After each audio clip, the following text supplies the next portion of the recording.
persembahan yang hidup. Tadi kita sudah membaca bahwa Alkitab jelas mau kita semua menjadi persembahan yang hidup dan yang berkenan kepada Tuhan, persembahan yang kudus dan yang berkenan kepada Allah. Itulah ibadah kita yang sejati. Berbicara tentang penyembahan yang sejati, Bapak Ibu, saya mau awali dengan cerita saya pribadi. Saya mau menceritakan bagaimana perjalanan saya mengikut Tuhan, sekaligus pengakuan dosa. Bapak Ibu, mau dengar pengakuan dosa saya? Saya ini waktu percaya Tuhan Yesus, saya diubahkan Tuhan begitu luar biasa ya. Saya itu percaya Yesus itu umur 14 tahun saya dibaptis, lalu terima Tuhan Yesus. Lalu pada waktu saya dibaptis, saya komitmen sungguh-sungguh sama Tuhan. Saya nggak pernah, ibadahnya nggak pernah bolong. Hari Minggu itu rajin luar biasa. Saya juga rajin berpuasa 2 kali seminggu. Saya juga orang yang rajin baca firman. Sebelum tamat SMA saya itu baca Alkitab hampir 3 kali selesai. Itu buat saya luar biasa. Lalu saya juga anak yang dari SD sudah mengumpulkan perpuluhan untuk Tuhan. Jajan yang diberikan oleh orang tua saya sisihkan untuk perpuluhan. Jadi saya sejak didik dari kecil diajar oleh ibu pendeta saya, oleh guru sekolah minggu untuk rajin memberi perpuluhan. Waktu saya mulai bekerja, saya kerjanya itu Bapak Ibu di kuli, sebagai kuli bangunan, kerja di kuli paret itu, bangun paret. Saya kerja keras luar biasa, dapatnya sedikit tapi tetap saya kasih persembahan sulung sama Tuhan. Saya tidak sedang pamer kepada Bapak Ibu ya. Saya mau, ini bagian dari pengakuan dosa. Kalau kami panen buah-buahan yang misalnya panen pisang, panen pepaya, itu tidak bawa ke rumah, tapi bawa ke rumah hamba Tuhan, kepada Pak Pendeta. Mama saya pelihara ayam. Ayamnya yang jago-jago itu tidak dipotong untuk anak-anaknya, tapi waktu hamba-hamba Tuhan datang ke rumah dipotong Bapak Ibu. Lalu kalau hamba-hamba Tuhan datang ke rumah pas musim durian, itu mama saya itu mikul durian sekitar 3 km, dia bela-belain untuk menjamu hamba Tuhan. Dia tidak jual itu durian. Begitu luar biasa ya, saya merasa pengabdian kami itu luar biasa. Tapi tahu nggak Bapak Ibu, semuanya ini membawa saya justru jatuh ke dalam dosa. Dosanya apa? Saya merasa lebih baik dari orang lain. Saya merasa lebih kudus. Saya merasa lebih layak. Saya merasa lebih baik. Saya jatuh ke dalam sindrom better than. Waktu melihat orang lain lebih diberkati, lebih dipakai oleh Tuhan, saya iri. Kok Tuhan orang itu lebih diberkati ketimbang saya? Saya ini anak Tuhan. Saya ini rajin beri perpuluhan. Saya ini rajin ke gereja. Kalau pendeta ajak saya kemana-mana PI, pendeta ajak kemana saya kunjungan, saya mau. Kurang apa lagi Tuhan? Kita ini setia luar biasa. Rumah aja gak punya pada waktu itu. Ngontrak-ngontrak, bocor-bocor lagi. Saya komplain sama Tuhan. Waktu saya kuliah, masuk sekolah hamba Tuhan, saya ini udah sungguh-sungguh sekolah, memberi hidup saya sama Tuhan. Tapi kok saya kok nggak dapat beasiswa kayak teman-teman saya. Teman-teman saya dapat sponsor. Tuhan emang nggak lihat keadaan saya. Mereka itu punya orang tua lengkap, nggak susah-susah amat hidupnya. Saya kok malahan saya nggak dapat sponsor, saya nggak dapat beasiswa. Saya benar-benar nggak sih dikasihi Tuhan ini? Tuhan tuh benar-benar nggak sih sayang sama saya? Tuhan benar-benar nggak sih adil gitu ya? Saya komplain sama Tuhan. Mereka kok lebih diberkati, mereka kok sepertinya lebih diperhatikan Tuhan ketimbang saya. Bahkan sampai pelayanan pun saya suka membanding-bandingkan diri. Itu teman saya kerjanya pelayanan cuman sebegitu kok, fasilitasnya luar biasa. Saya ini sudah memenangkan jiwa sekian. Sejak saya SMA saya sudah memenangkan jiwa. Waktu saya kuliah juga gara-gara saya ada beberapa hamba Tuhan jadi pendeta sampai sekarang. Kok saya ini nggak dapat sponsor? Kok mereka itu kayaknya nggak ngelakuin apa-apa? Kok lebih diberkati dari saya? Dapat sponsor, fasilitas mereka melayani itu kok hebat. Saya ini udah capek-capek, saya ini kok nggak dapat apa-apa. Bapak Ibu tahu, gara-gara ini saya jadi orang yang frustasi. Saya menjadi, waktu itu masih muda di bangku kuliah, saya itu rambutnya udah rontok. Waktu saya ketemu Bu Deborah itu, orang pikir saya ini bapaknya. Puas ya. Orang pikir saya ini bapaknya. Waktu naik motor, topinya jatuh. Orang bilang, Pak, anak, topi anaknya jatuh. Gak apa-apa, ketawa aja, ketawa. Bebas. Saya pikir saya ini bapaknya gitu. Kenapa? Bebannya dari kecil itu berat. Frustasi. Saya waktu kuliah buang air darah. Orangnya sensitif. Orang kalau ketawa-ketawa di sana, saya pikir mereka itu ngomongin saya. Frustasi, benar-benar frustasi. Saya terkenal waktu kuliah itu orangnya sensitif, mudah tersinggung, sujon, gak gampang ngambekan gitu. Itu saya dulu. Kalau disuruh berbicara di depan banyak, itu saya suka nerpes, grogi, gak percaya diri. Kalau ngomong sama orang hebat, orang pendidikan, itu saya gak percaya diri meskipun berhadapan muka dengan dia. Karena saya selalu punya mental tadi, suka banding-banding ke. Ya, saya orangnya penuh dengan sifat-sifat yang gak baik. Ada mah kronis yang saya alami pada waktu itu, sehingga saya buang-buang air darah. Bapak Ibu tahu kenapa ini saya alami dalam hidup saya? Karena ada akar, ada dasar yang salah ketika saya memutuskan mengikut Tuhan dalam hidup saya. Persis seperti apa yang kita pelajari hari ini. Tuhan mau kita mempersembahkan persembahan yang hidup, tapi saya mempersembahkan persembahan yang mati. Apa itu persembahan yang mati? Motivasi saya salah di hadapan Tuhan. Motivasi saya untuk melayani Tuhan, untuk memberi, untuk setia taat kepada Tuhan salah. Motivasinya dari diri saya sendiri. Saya berbuat baik, saya setia beribadah dengan agenda diri saya sendiri. Saya mencoba berjual beli dengan Tuhan, memiliki iman yang transaksional. Saya datang kepada Tuhan dengan ekspektasi pribadi saya, supaya saya lebih diberkati Tuhan, supaya Tuhan lebih sayang sama saya.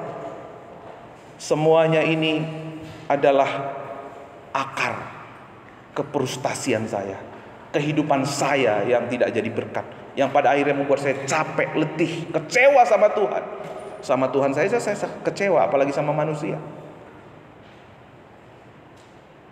Hidup saya merasa, benar-benar gak sih hidup dalam iman kekristenan ini benar-benar iman yang sesungguhnya gitu ya. Saya penuh dengan keraguan.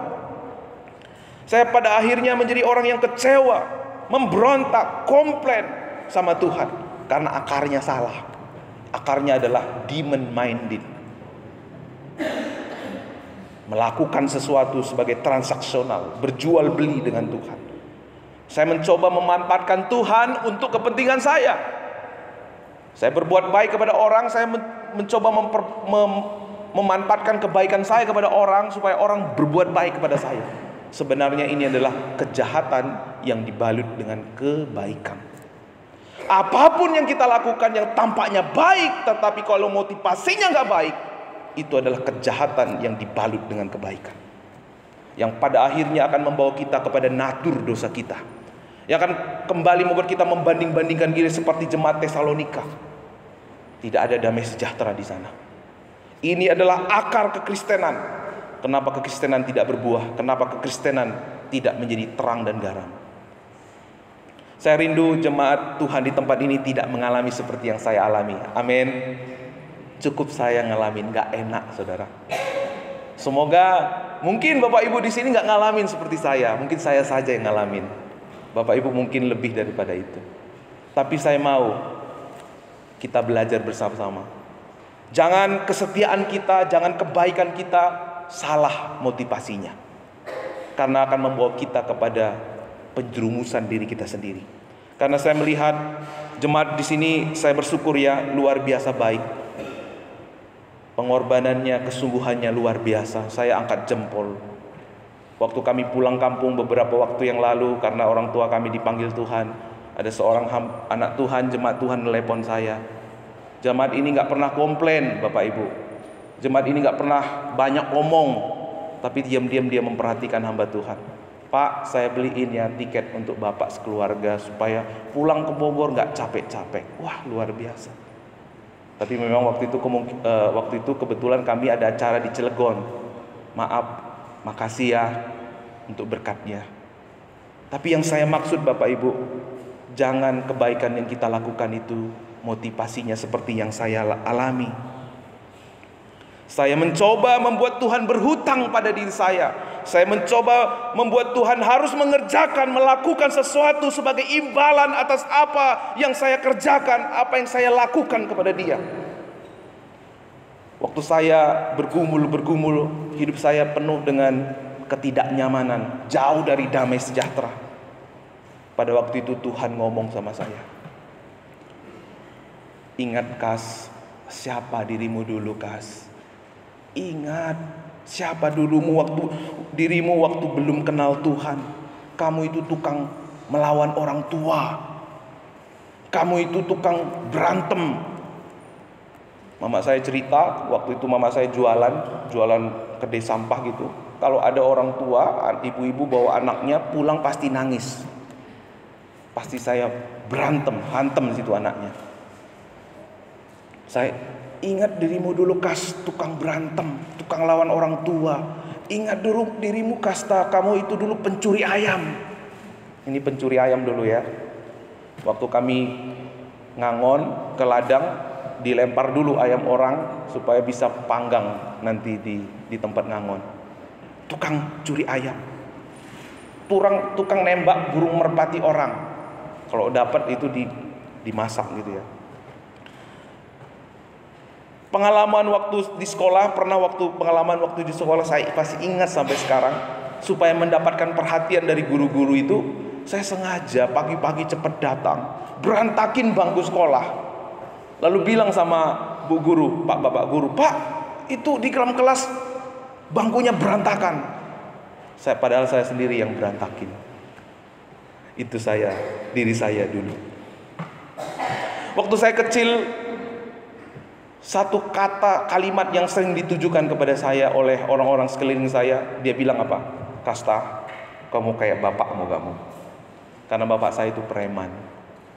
Bapak saya itu nggak baik di hadapan masyarakat. Kamu kayak bapakmu kamu, gitu. Disebut nama bapak saya.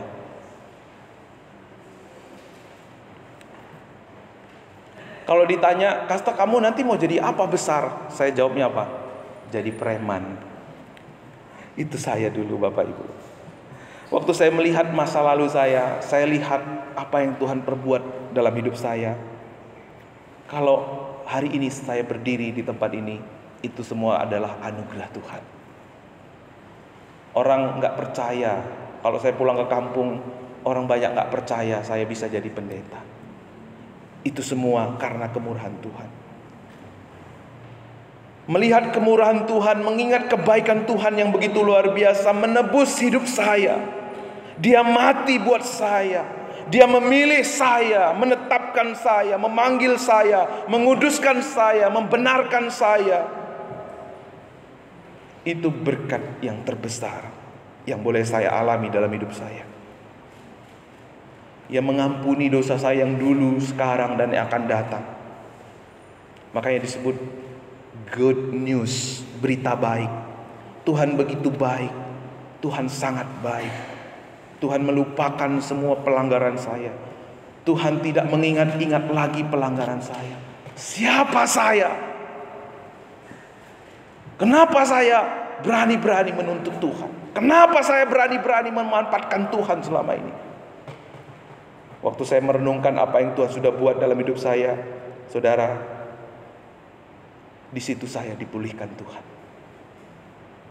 Di situ saya diubahkan Tuhan cara pandang saya, pelayanan saya Tuhan ubahkan. Yang dulu suka banding-bandingkan, yang dulu suka membanggakan diri karena apa yang saya perbuat, mengingat kemurahan Tuhan yang sudah memberikan segalanya. Dia berikan anaknya, Dia menyelamatkan saya, Dia melupakan pelanggaran-pelanggaran saya. Di situ saya diubahkan Tuhan hatinya. Di situ saya punya hati yang dibaharui oleh Tuhan. Tuhan, siapakah aku ini Tuhan? Berani-beraninya aku menuntut Tuhan. Berani-beraninya aku memanfaatkan Tuhan.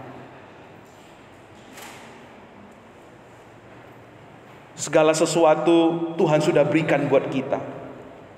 Segala sesuatu Tuhan sudah anugerahkan buat saya. Waktu mengingat semuanya itu membuat saya menangis di hadapan Tuhan. Membuat saya tidak pernah berani lagi untuk datang kepada Tuhan dengan agenda pribadi. Minggu yang lalu kita sudah belajar bahwa segala sesuatu dari Tuhan dan untuk Tuhan. Waktu kita mau datang kepada Tuhan, waktu kita mau percaya kepada Tuhan, waktu kita bertobat, itu bukan karena apa yang kita perbuat, bukan karena kita lebih baik dari orang lain. Kita bisa percaya hari ini, kita bisa mengaku Yesus Tuhan, itu pun karena Tuhan menganugerahkan kepada kita. Semuanya itu adalah anugerah Tuhan. Bukan karena apa yang kita perbuat, bukan karena apa yang kita lakukan, tapi karena kemurahan Tuhan semata. Itu yang membuat kita bisa percaya kepada Tuhan. Kalau kita berpikir saya bisa melayani Tuhan dengan kekuatan saya bisa hari ini percaya karena saya lebih baik dari orang lain, kita sedang mempersembahkan persembahan yang mati untuk Tuhan. Makanya Bapak Ibu pernah lihat ada orang yang sibuk sekali melayani, punya jabatan dalam pelayanan, tapi sombongnya minta ampun. Sombongnya minta ampun. Kayaknya dia gak ada dosa, kayaknya dia gak ada celah, kayaknya dia gak ada kurangnya. Kenapa itu bisa terjadi? Karena persembahannya adalah persembahan mati. Kalau persembahan-persembahan kita mati, maka kita akan kembali kepada natur dosa kita. Kesombongan, keangkuhan, kemunafikan. Makanya Tuhan bilang, dari buahnya kamu akan tahu pohon apa itu. Kalau akarnya baik, maka buahnya baik. Kalau kita berpikir gara-gara ide saya, gara-gara cara saya, gara-gara keahlian saya, gara-gara pengalaman saya, gara-gara saya berlatih, gara-gara saya lebih baik, maka Tuhan memakai saya, itu adalah persembahan yang mati. Kita berpikir kita ini yang menolong Tuhan. Kita pikir Tuhan itu butuh harta kita, butuh tenaga kita, butuh keahlian kita. Sehingga kita menjadi orang yang merasa berjasa karena pelayanan-pelayanan kita lakukan. Kalau kita pelayanan yang kita lakukan, ketaatan yang kita lakukan, digerakkan, konsepnya, akarnya salah, motivasinya salah, maka ujung-ujungnya akan bermegah, berbangga, mencuri kemuliaan diri sendiri. Saya melihat, bahkan saya juga dulu pernah mengalami hal yang sama. Melayani itu digerakkan oleh apa? Perasaan gak enak. Gak enak lah, nanti dia ngomong apa kalau saya gak melayani. Atau karena kepalang tanggung, Bapak Ibu. Nah, kalau kita melayani dengan motivasi yang salah, sebenarnya kita sedang, boleh bantu ini stikernya. Kalau kita melayani dengan motivasi yang salah, maka persembahan kita adalah persembahan yang mati. Bukan next. maka persembahan kita bukanlah persembahan yang hidup. Persembahan kita adalah persembahan mati. Maka persembahan kita adalah persembahan yang sifatnya selfish, berpusat pada diri sendiri. Ya. Melakukan kebaikan, pelayanan karena tidak enak, perasaan sungkan, takut diomongin orang supaya diterima, itu adalah motivasi pelayanan yang paling buruk, Bapak Ibu. Suatu hari waktu kita kecewa, kita nggak mau lagi taat, kita nggak mau lagi melayani.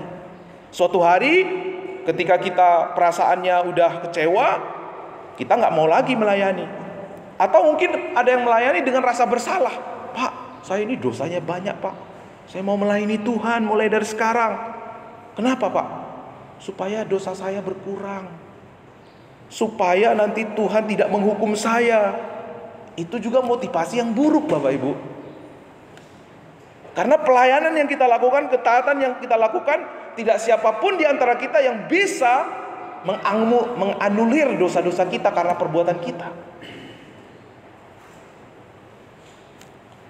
Aduh, Pak, saya melihat kalau Kak Dia itu melayani cool banget, Pak, cool.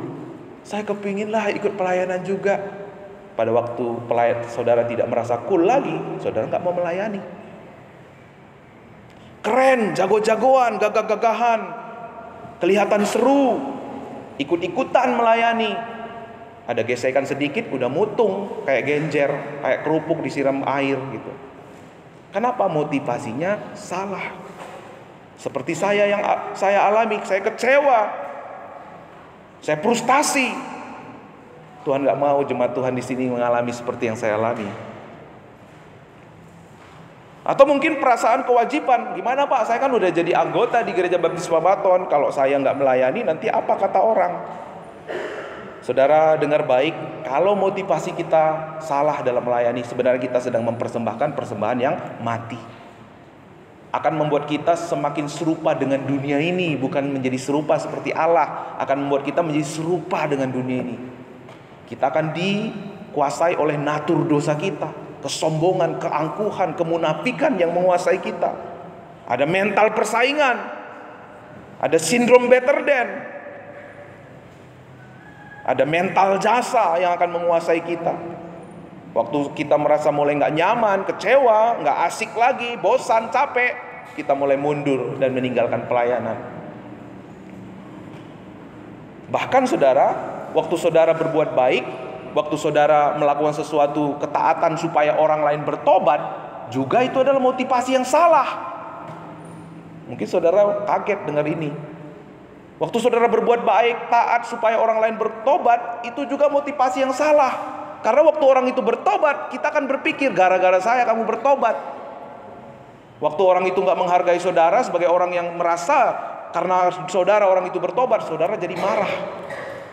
Atau sebaliknya, waktu dia gak bertobat, saudara jadi capek, aku gak mau lagi taat setialah.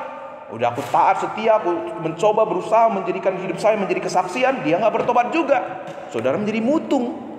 Itu juga motivasi yang buruk. Ini juga persembahan yang mati di hadapan Tuhan. Waktu saudara berusaha melakukan sesuatu untuk impress orang lain, ternyata orang itu gak impress kepada saudara, saudara kecewa. Karena orang bisa percaya Yesus bukan karena apa yang saya beritakan, bukan apa yang kita lakukan. Orang percaya Yesus karena apa? Karena Roh Kudus yang bekerja dalam diri orang itu. Makanya di dalam Yesaya 53 Tuhan bilang, aku muak kepada persembahanmu yang banyak-banyak itu, kepada kebaktianmu yang luar biasa, kepada pelayananmu yang hebat, kepada ibadahmu yang mungkin orang bilang wah begitu ya. Tapi aku muak melihat semua itu. Kenapa? Karena akarnya adalah selfish. Naturnya adalah natur dosa. Kalau kita melakukan yang benar, kalau kita melakukan yang baik, kita melakukan itu semua dengan motivasi apa? Karena Kristus. Karena apa yang Yesus Kristus sudah lakukan, sudah kerjakan dalam hidup kita, itulah yang menjadi motivasi kita. Dia sudah mengerjakan, menyelesaikan, menyediakan apa yang kita butuhkan, itulah motivasi kita. Sehingga waktu kita melihat, merenungkan perbuatan Tuhan, Tuhan, Engkaulah yang paling mengasihi aku. Engkaulah yang paling terima aku dengan sempurna.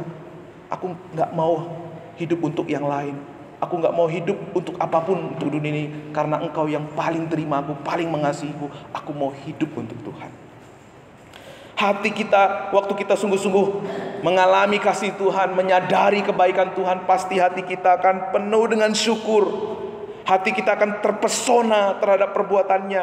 Sehingga pada waktu itu kita bukan menjadi orang yang selfish, tetapi kita akan menjadi orang yang selfless.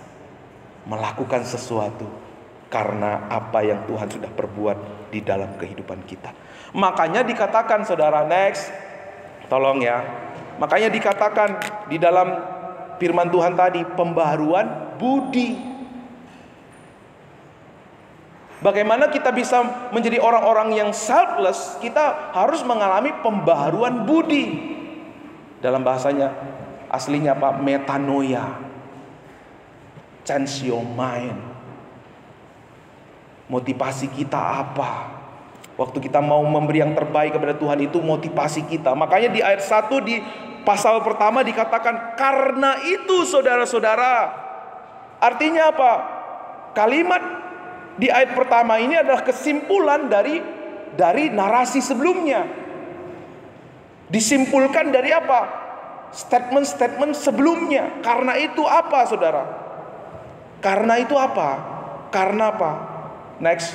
Karena Tuhan telah menyelamatkan kita di dalam Yesus Kristus. Itulah motivasi kita. Mengapa kita melayani Tuhan, mengapa kita berbuat baik, mengapa kita setia, mengapa kita taat. Satu alasannya, karena Tuhan sudah menyelamatkan kita. Dia menjamin keselamatan kita. Dia menyediakan apa yang kita perlukan. Dia mengerjakan apa yang tidak bisa pernah kita bisa kerjakan dengan perbuatan kita.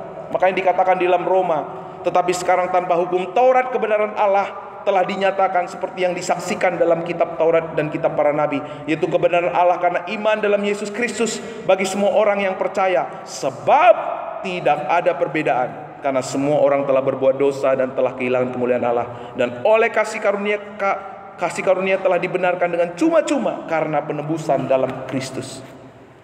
Tetapi sekarang tanpa hukum Taurat kebenaran Allah dinyatakan. Kalau kita diperhadapkan benar karena kita menaati hukum Taurat, tidak seorang pun yang bisa benar karena perbuatannya. Tapi kita bisa benar karena kasih karunia Tuhan. Kita bisa layak di hadapan Tuhan karena penebusan di dalam anaknya Yesus Kristus. Makanya waktu kita tahu kebenaran bahwa hanya Kristus yang bisa menebus kita, hanya Kristus yang bisa memerdekakan kita dengan dosa, inilah motivasi hidup orang percaya. Hidup dalam ungkapan syukur. Hidup dengan hasrat yang penuh cinta memuliakan Tuhan. Waktu kita melayani Tuhan, waktu kita beribadah, kita perlu duduk diam. Tuhan, apa ya motivasiku hari ini? Sudahkah hatiku dipenuhi oleh hasrat yang besar karena cinta yang Tuhan sudah anugerahkan dalam hidup saya? Sudahkah hati saya melimpah dengan syukur atas apa yang Tuhan sudah perbuat? Makanya di dalam 1 Petrus 1 ayat 18 berkata, sebab kamu tahu bahwa kamu telah ditebus dari cara hidupmu yang sia-sia.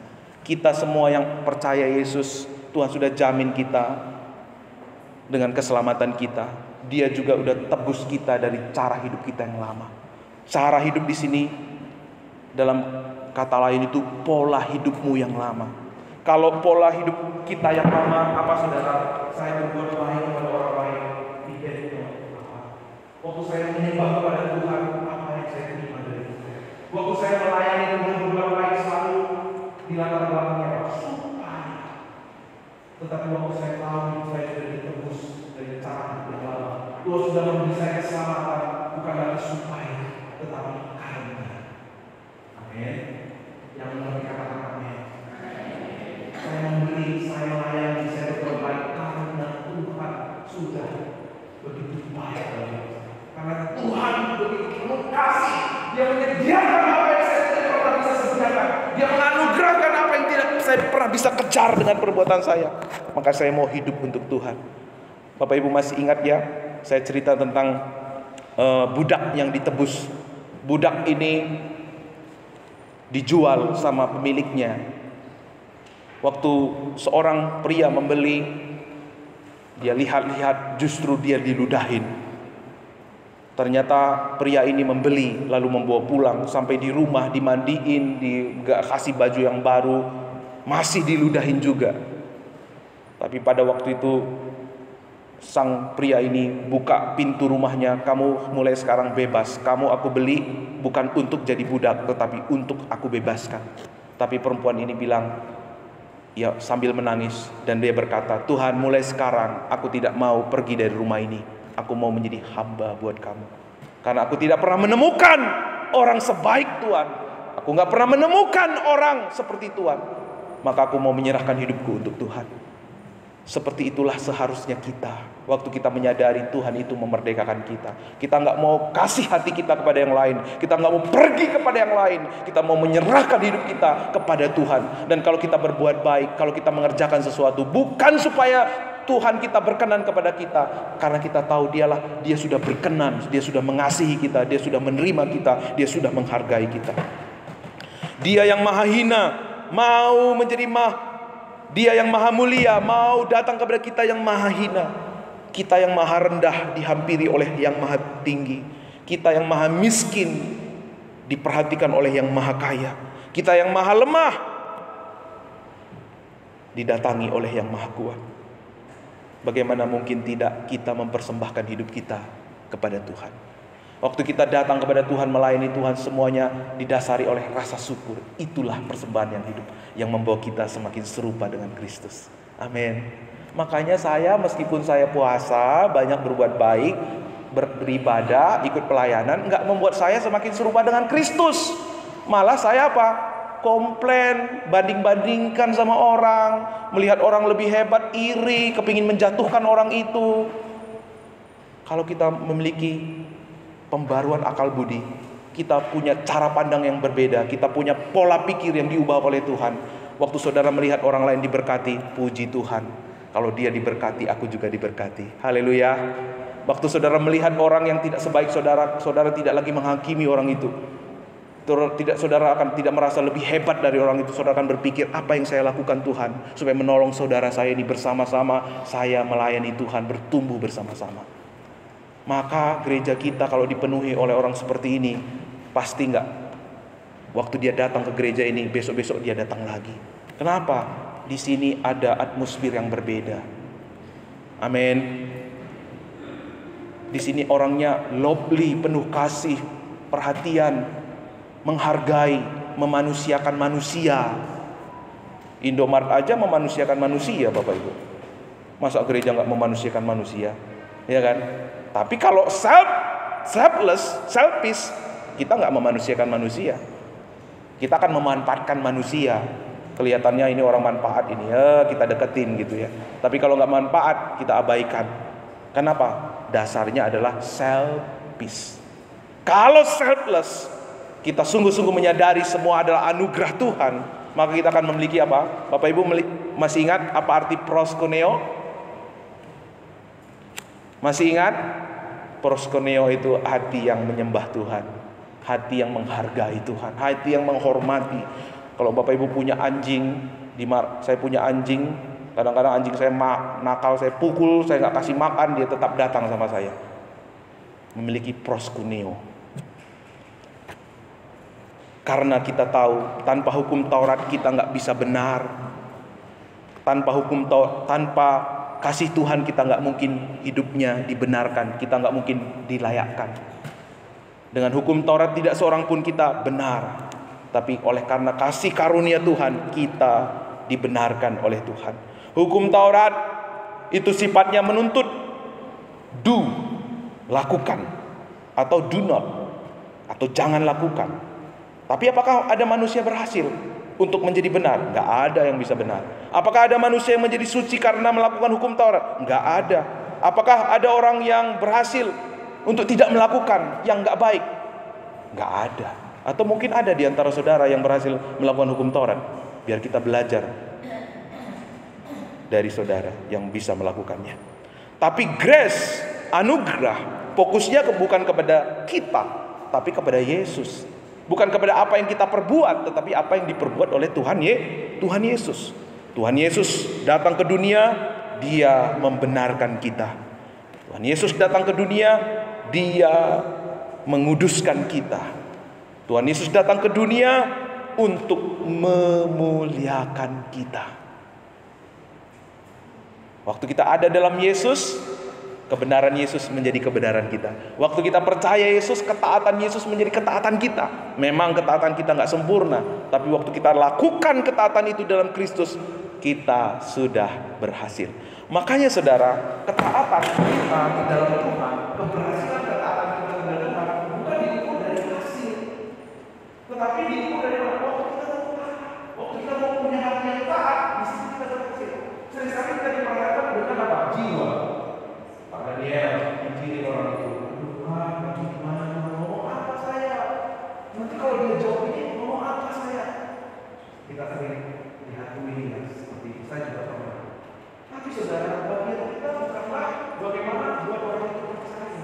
Tapi bagian kita apa? Kita jalan, kita ikut pimpinan Roh Kudus, kita duduk, kita sampaikan apa yang Roh Kudus tuntunkan kepada kita. Di situ kekuatannya dari mana? Dari Roh Kudus. Caranya dari siapa? Dari Tuhan. Tinggalnya dari mana? Dari Tuhan. Tapi kalau tiba-tiba kalau saya cerita lagi, dia bilang tak ya, ditolak tak ya, benar kalau bisa ditolak, benci tak ya. Maka kita akan sampaikan masih bisa menjalankan pemikiran dalam hidup kita. Karena kita selalu berpikir hasil. Kalau kita berpikir hasil, itu yang akan menghambat kita, akan kembali lagi selfish. Apa kata orang kepada saya, pusatnya adalah diri kita. Sekarang saudara, kalau kita tahu semua adalah anugerah Tuhan, kita punya hati yang taat, rindu taat dalam perintah Tuhan. Waktu kita taat, itu sudah berhasil. Waktu Tuhan Yesus memerintahkan pelayan-pelayan pesta melayani kekurangan anggur, waktu itu mereka Tuhan Yesus bilang apa? Tuhan isi tempat ini. Saya mau tanya Bapak Ibu, waktu itu udah ada anggurnya belum? Nggak ada anggurnya kan? Tapi waktu mereka lakukan apa yang Tuhan perintahkan, apa yang terjadi? Anggurnya terjadi di sana, mujizat terjadi di sana.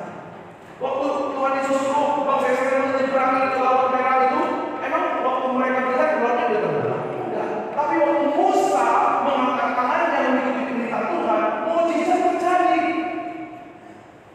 Waktu Tuhan Yesus menyuruh hamba prajurit, seorang atasan datang kepada Tuhan Yesus karena bawahannya sakit, hambanya sakit, hamba itu bilang, Tuhan nggak usah datangin hamba saya, ngomong saja, nanti pasti hamba saya sembuh. Waktu dia pulang, hamba menjadi sembuh.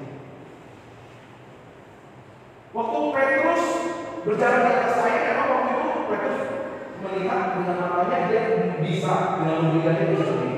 Tapi waktu Petrus mengikuti perintah di sana mujizat. Waktu saudara saya dan saya justru disitulah cambukan Tuhan. Kalau kita berpikir sumbernya saya, caranya gimana, apa yang saya punya sampai kapan kita tidak akan pernah melakukan. Waktu gereja kita diperhadapkan dengan pelayanan, perintisan, buka jemaat, tempat baru, kita selalu diperhadapkan dananya dari mana, tenaganya dari mana. Kalau Tuhan perintahkan melangkah, justru waktu kita melangkah, mujizat itu di sana terjadi. Tapi waktu kita melihat keadaan, kita berpikir, wah, uang kita ini yang menolong Tuhan, tenaga kita ini yang menolong Tuhan. Nah, itu selfish. Kalau selfish, tidak akan membawa kita kepada satu rencana Tuhan.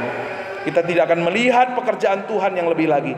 Di tahun 2024, Tuhan mau kita melihat pekerjaan yang lebih besar. Salah satu rahasianya adalah kita selfless. Lanjut. Hukum Taurat berkata harus supaya, tetapi kasih karunia berkata sudah selesai, maka lakukanlah. Maka di ayat 2 dikatakan, janganlah kamu menjadi serupa dengan dunia ini. Jangan menjadi serupa dengan pola dunia ini. Apa artinya saudara? Jangan kayak tadi ya, supaya, tetapi karena. Karena kalau kita melakukannya supaya kita sedang menyembah ciptaan, kita sedang menyembah diri kita sendiri. Ya, semua manusia itu penyembah. Apakah menyembah Tuhan? Hanya antara dua itu, apakah menyembah Tuhan atau menyembah ciptaan. John Calvin katakan ya, manusia itu adalah makhluk penyembah. Waktu kita menyembah ciptaan, maka kita akan menjadi serupa dengan dunia ini. Tapi waktu kita menyembah Tuhan, maka kita akan semakin serupa dengan Tuhan. Bagaimana kita bisa menyembah Tuhan? Kita harus memiliki pola pikir yang berbeda. Bagaimana supaya kita memiliki pola pikir yang berbeda? Melihat segala sesuatu, next, dari sudut pandang kemurahan Tuhan. Yuk kita baca sama-sama. Terus lanjut. Terakhir. Next. Klik. Ya, yuk 1, 2, 3 ya. Transformasi terjadi saat Injil menjadi lensa di dalam cara berpikir kita. Martin Luther ya, kita berkata kita perlu untuk mendengar Injil setiap hari. Karena apa? Setiap hari kita lupa dengan Injil. Karena itu betapa penting kita menginjili diri kita setiap hari. Betapa penting kita membangun mesbah di keluarga kita. Betapa penting kita membangun hubungan satu dengan lain, ngobrol-ngobrol soal Injil, supaya kita akhirnya menjadi orang-orang yang mempersembahkan hidup kita setiap hari kepada Tuhan, menyampaikan persembahan yang hidup dan yang berkenan kepada Tuhan.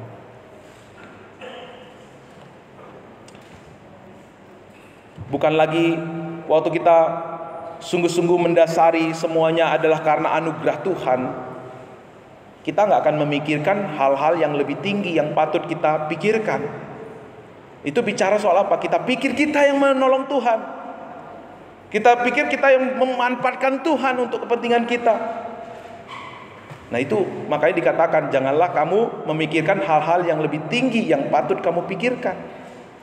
Karena saudara, hidup ini bukan tentang kita lagi, tetapi semua adalah titipan, semua adalah pemberian, semua adalah anugerah, semua adalah kasih karunia.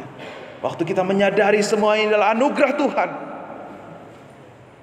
kita mau mempersembahkan hati kita kepada Tuhan. Makanya Tuhan itu tidak mencari orang pinter, Tuhan itu tidak mencari orang yang pandai, Tuhan itu tidak mencari orang yang kuat dan kaya, tapi yang Tuhan cari adalah orang-orang yang mau mensyukuri anugerahnya. Tuhan mencari hati yang menerima dan mensyukuri kasih-Nya. Tuhan mencari hati hamba yang penuh hasrat cinta akan Dia. Tuhan mencari hati yang selalu mau dibentuk, diperlengkapi, dipimpin oleh Roh Kudus. Orang-orang demikianlah yang pada akhirnya akan memungkinkan membangun tubuh Kristus. Makanya di ayat selanjutnya dikaitkan dengan apa? Tubuh Kristus. Kenapa tubuh Kristus nggak berfungsi? Karena apa? Motivasinya salah. Kenapa gereja tidak menjadi tubuh Kristus, tidak menjadi alat Kristus? Karena motivasinya salah. Kalau kita kembali kepada motivasi yang salah, maka tidak akan pernah membawa kita kepada tubuh Kristus yang bersinergi, yang saling melengkapi. Tapi kalau kita menjadikan motivasi kita benar, motivasi kita adalah ucapan syukur atas apa yang Yesus perbuat dalam hidup kita, maka itulah tubuh Kristus yang sejati. Ada sinergi, ada saling perhatian yang tulus satu dengan yang lain, ada saling menghargai satu dengan yang lain, ada kepedulian satu dengan lain. Bukan lagi kepentingan diri kita, tapi karena Tuhan yang sudah melakukannya dalam hidup kita. Tuhan mencari orang-orang yang memiliki hati yang mensyukuri anugerahnya, hidup karena anugerahnya. Karena disitulah pekerjaan Tuhan dinyatakan. Kita berdoa. Tuhan, hamba-Mu sudah selesai berkata-kata Bapa, hamba-Mu terbatas, tapi biarlah Roh-Mu yang menyempurnakan firman-Mu ini dalam hati sanubari kami. Terima kasih Tuhan, terima kasih Bapa, kami bersyukur. Saya mengundang Bapak Ibu untuk mengambil tempat, mengambil waktu terbaik saat ini.